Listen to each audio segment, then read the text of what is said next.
नमस्कार, मैं हूं आकांक्षा और आप देख रहे हैं IBC 24। शाम के 7 बज रहे और वक्त हो गया है मध्य प्रदेश के नंबर 1 बुलेटिन मध्य प्रदेश में आज क्या हुआ का। तो आज मध्य प्रदेश में क्या हुआ, इस एक बुलेटिन में पूरा अपडेट आप तक पहुंचाएंगे। लेकिन सबसे पहले देखते हैं शाम 7 बजे की 7 बड़ी खबर।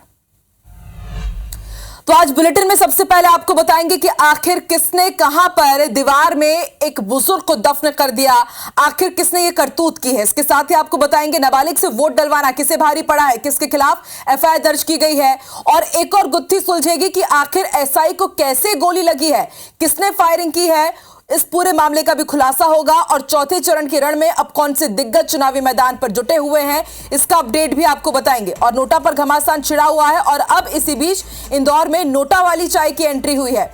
मुसलमान बढ़ गए हैं, सियासी तूफान मचा हुआ है, बयानबाजी की जा रही है, वो भी आपको बताएंगे। और खतरे में संविधान है या फिर खानदान है, इसका अपडेट भी आपको देंगे।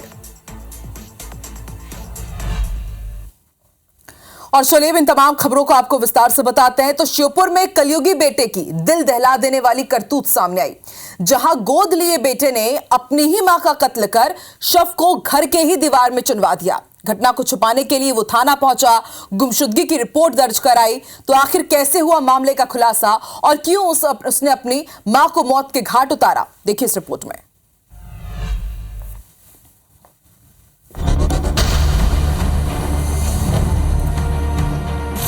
श्योपुर में एक बेटे ने विधवा मां को मौत के घाट उतार दिया और फिर मृत शरीर को अपने ही मकान में चुनवा दिया। बस यही नहीं, इस वारदात को अंजाम देने के बाद आरोपी खुद थाने भी पहुंचा और मां की गुमशुदा होने की शिकायत भी थाने में की। पुलिस ने रिश्तेदारों और आसपास के पड़ोसियों के साथ शक के आधार पर जब बेटे से पूछताछ की तो बेटे ने जुर्म कबूल किया। हैरानी की बात यह है कि मृतका की कोई संतान नहीं थी, इसलिए उन्होंने अनाथ आश्रम से आरोपी दीपक को गोद लिया था जब वो सिर्फ 2 साल का था। लेकिन उसने इस रिश्ते को भी शर्मसार कर दिया। पहले तो बताया नहीं रहा था कि मैंने मारी है, झूठ बोल रहा था। झूठ गुमशुदगी की रिपोर्ट डाल के आया थाने में कि मेरी मम्मी कहीं खो गई है, गुम हो गई है, मैं परेशान हो रहा हूँ। लेकिन बाद में जब पुलिस ने शाम को उसको पकड़ा तो बताया कि यहाँ मैंने ऐसे मार के गाड़ दिया। आरोपी 3 दिन तक पुलिस को घुमाता रहा। पुलिस ने पहले रिश्तेदारों से पूछताछ की तो गुमशुदगी का कोई सुराग सामने नहीं आया।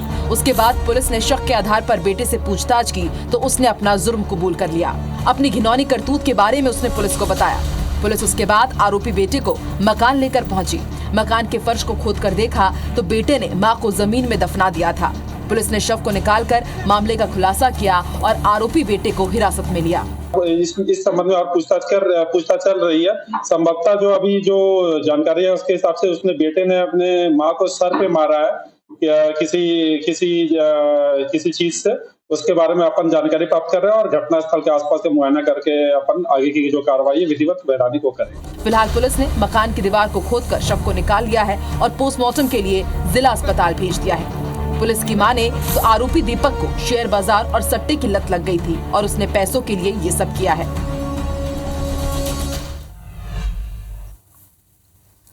इधर मुरैना के कोतवाली थाना इलाके के सरकारी आवास में सब इंस्पेक्टर अभिषेक जादौन के पैर में गोली लगने का मामला उलझता जा रहा है। अधिकारियों की माने तो पुलिस की टीम दबिश देने के लिए बदमाश को पकड़ने गई हुई थी। उसी समय बदमाश गोली मारकर फरार हो गया। लेकिन साइबर प्रभारी को गोली कैसे और कहां पर लगी है, इसकी कोई जानकारी ही नहीं है। वहीं कुछ लोगों का कहना है कि SI पिस्टल की सफाई करते समय अचानक गोली चलने से घायल हुए हैं। CSP राकेश गुप्ता ने बताया कि साइबर सेल प्रभारी अभिषेक जादौन गोली लगने से घायल हो गए और अपना सरकारी पिस्टल साफ करते समय गोली चली है।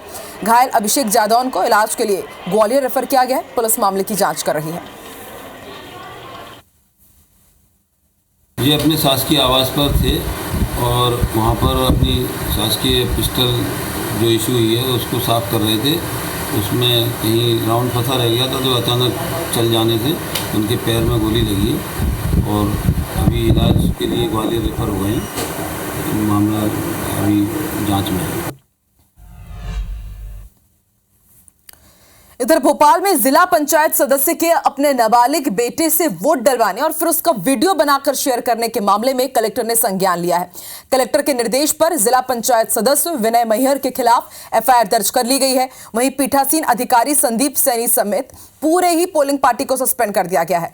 बता दें कि विनय मैहर ने भोपाल जिले के बैरसिया तहसील के मतदान केंद्र क्रमांक 71 खितवास पर अपने नाबालिग बेटे से वोट डलवाया था और इसका वीडियो भी शेयर किया था। इस मामले में कलेक्टर भोपाल ने एसडीएम बैरसिया को जांच सौंपी थी। जांच के बाद जिला पंचायत सदस्य विनय मैहर पर बैरसिया थाना में एफआईआर भी दर्ज कराई गई है। इस मामले में लापरवाही बरतने पर पीठासीन अधिकारी संदीप सैनी, उनके सहायक सीआर बाथम और मनोज कुमार मौर्य और मदन गोपाल पटेल को सस्पेंड कर दिया गया है। वहीं हेड कांस्टेबल संतोष को लाइन अटैच किया गया है।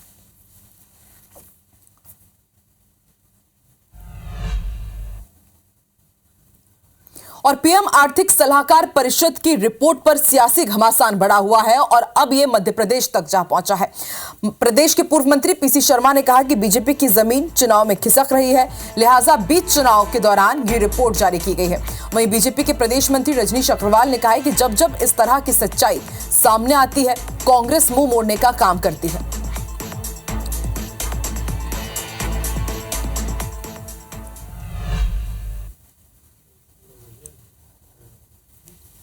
जब ईडी और सीबीआई इनके निर्देश पे काम करते हैं तो आर्थिक सलाहकार समिति भी इनके निर्देश पे काम करती है। और ये इस तरह की रिपोर्ट बीच चुनाव में, जब मैं समझता हूँ कि लगभग आधा चुनाव में पड़ गया हो और स्थिति कमज़ोर दिखी तो उनका ये रिपोर्ट ले आओ। ये चुनाव के समय भटकाने वाली बातें हैं कि ज़मीन खिसक गई है, इसलिए आज हिंदू मुसलमान, पाकिस्तान और इसके अलावा कोई बात हो नहीं रही। देखिए, कांग्रेस को आपत्ति किस बात पर है? प्रधानमंत्री आर्थिक सलाहकार परिषद पर आपत्ति है, परिषद की रिपोर्ट पर आपत्ति है, या रिपोर्ट में मुसलमानों की वृद्धि दर ज़्यादा पर आपत्ति है, या इसे डिस्क्लोज करने पर आपत्ति है? कांग्रेस घबराती क्यों है? जब जब इस प्रकार की सच्चाई आती है, कांग्रेस मुंह मोड़ना चाहती है, क्योंकि कांग्रेस तुष्टीकरण की राजनीति करती है। तो चौथे चरण के मतदान को लेकर भाजपा ने अपना चुनाव प्रचार तेज कर दिया है। आज खरगोन पहुंचे सीएम डॉक्टर मोहन यादव ने राहुल गांधी पर बड़ा हमला बोला। सीएम ने राहुल गांधी को झूठा बताया, साथ ही चौथे चरण में सभी 8 सीटों पर बीजेपी की जीत का दावा किया है। खंडवा में पूर्व मुख्यमंत्री शिवराज सिंह चौहान ने भी कांग्रेस और राहुल गांधी पर जमकर निशाना साधा। शिवराज सिंह चौहान ने कहा कि राहुल गांधी बौखलाए हुए हैं, इनकी सही जगह भारत नहीं इटली है।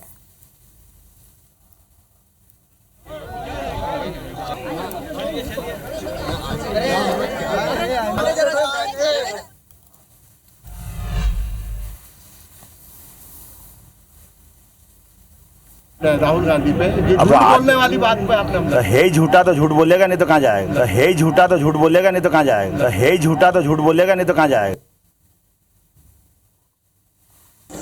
राहुल तो बौखलाए हुए हैं। देखिए, कांग्रेस का भारतीय संस्कृति, जीवन मूल्यों, परंपराओं से कोई लेना देना नहीं है। ये भारत की जड़ों से कटे हुए हैं। अब ये कहते हैं इनके नेता, इनके सलाहकार कि कोई चीन जैसा लगता है, कोई नेपाल जैसा लगता है, कोई कहीं जैसा लगता है। अरे हम सब भारत माँ के लाल, भेदभाव का कहाँ सवाल? एक ही चेतना सब में है और हम सब एक हैं। अलग भाषा, अलग वेश, फिर भी अपना एक देश। इनका भारत की जड़ों से, माटी से, विचार से, जनता से कोई लेना देना है ही नहीं।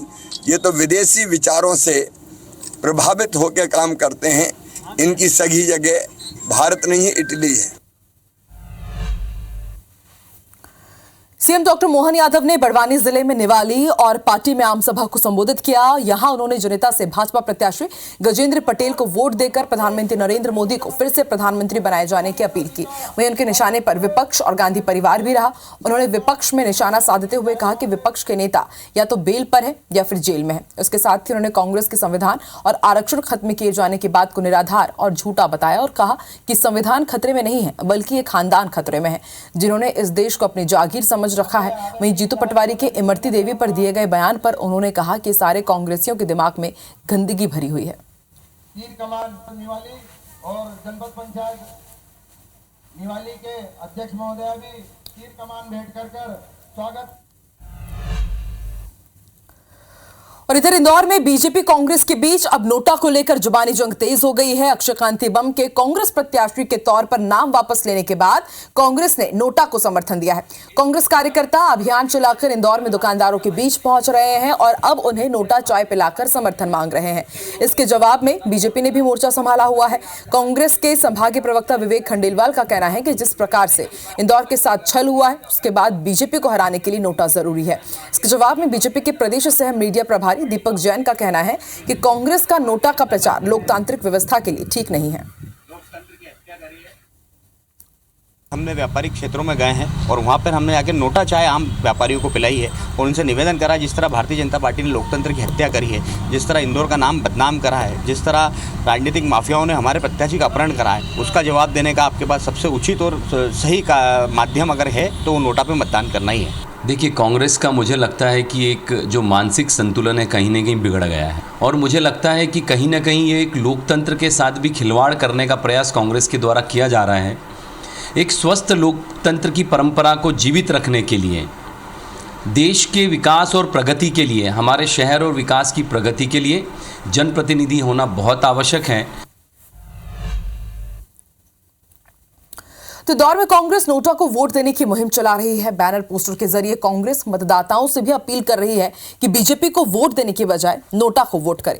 इधर कैलाश विजयवर्गीय ने संघ प्रमुख मोहन भागवत का वीडियो सोशल मीडिया पर शेयर किया है, जिसमें भागवत वोटर्स को नोटा के बजाय कैंडिडेट को वोट देने के लिए कह रहे हैं। बीजेपी को जवाब देने के लिए कांग्रेस नेता कह रहे हैं कि बीजेपी प्रत्याशी को नोटा का सौटा पड़ने ही वाला है, क्योंकि बीजेपी ने उनके कैंडिडेट को डरा धमकाकर नाम वापस कराया है। मामले में बीजेपी ने कांग्रेस पर पलटवार किया।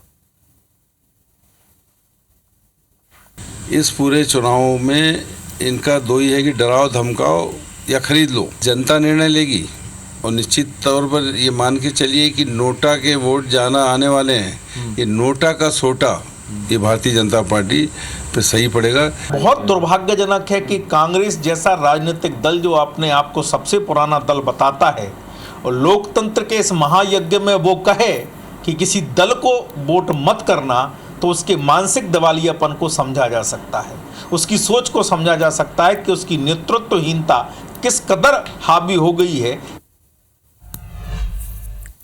अडानी और अंबानी को लेकर पीएम मोदी के दिए गए बयान के बाद बीजेपी और कांग्रेस में जुबानी जंग शुरू हो गई है। पूर्व मंत्री पीसी शर्मा ने कहा है कि राहुल गांधी 3 अप्रैल से लगातार बोल रहे हैं कि अडानी और अंबानी मोदी जी के मित्र हैं, लेकिन अब मोदी जी बेवफा हो गए हैं, अपने दोस्तों के खिलाफ ही बोलने लगे हैं। वहीं मामले में बीजेपी प्रदेश मंत्री रजनीश अग्रवाल ने कहा है कि बीजेपी सरकार संविधान के अनुसार चलती है। विदेशी कंपनियों को फील गुड करवाने वालों का ये बुरा लग सकता है, लेकिन सच्चाई मोदी जी ने ही कही है और राहुल गांधी को जवाब देना चाहिए कि अडानी और अंबानी से कितना माल उन्होंने उठाया है। 3 अप्रैल से लगातार अडानी अंबानी के बारे में राहुल जी ने बोला है और कहा है कि इनके मित्र हैं मोदी जी के। वो मोदी जी बेवफा हो गए, अपने दोस्तों के खिलाफ ही बोलने लगे हैं। भारतीय जनता पार्टी और भारतीय जनता पार्टी की सरकार संविधान के अनुसार चलती है और हर एक को अवसर होते हैं जो विदेशी कंपनी, विदेशी उद्योगपति, विदेशी लोगों को केवल 70 सालों में फील गुड कराते रहे। कांग्रेस नेता सैम पित्रोदा के विवादित बयान पर सियासत जारी है। सैम पित्रोदा पर कांग्रेस नेता भी भड़ास निकाल रहे हैं। पूर्व सांसद लक्ष्मण सिंह ने एक्स पर एक पोस्ट किया है, जिसमें उन्होंने सैम पित्रोदा के बयान को शर्मनाक बताते हुए लिखा कि इसमें जितने जूते मारे उतने कम है। लक्ष्मण सिंह के जूते मारने वाले बयान का पूर्व मंत्री पीसी शर्मा ने समर्थन करते हुए कहा कि सैम पित्रोदा हिंदुस्तान में होते तो ये सब हो जाता। यहाँ की जनता और कांग्रेस पार्टी किसी की भी बकवास को सहन नहीं करेगी। सैम पित्रोदा ने बकवास की, इसलिए उसको हटा दिया गया है। मामले में बीजेपी प्रदेश मंत्री रजनीश अग्रवाल ने कहा कि कांग्रेस का अंदरूनी मामला हो सकता है।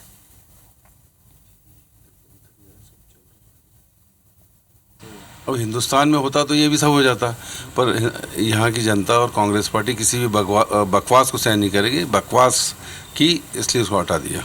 देखिए, भारतीय जनता पार्टी और भारतीय जनता पार्टी की सरकार संविधान के अनुसार देखिए, कांग्रेस का ये अंदरूनी मामला हो सकता है कि किसके साथ में कैसा वो व्यवहार करें या कैसी भाषा बोलें, लेकिन सवाल ये है कि सैम पित्रोदा जो इनकी विदेश की धरती पर देश का अपमान जब राहुल गांधी करते हैं, साथ में बैठे होते हैं। और एमपी स्पेशल बुलेटिन में फिलहाल इतना ही। आगे देखिए हमर बानी हमर गोट श्रवण तंबोली के साथ, जिसमें आपको मिलेगा छत्तीसगढ़ की हर खबर का पूरा अपडेट। नमस्कार।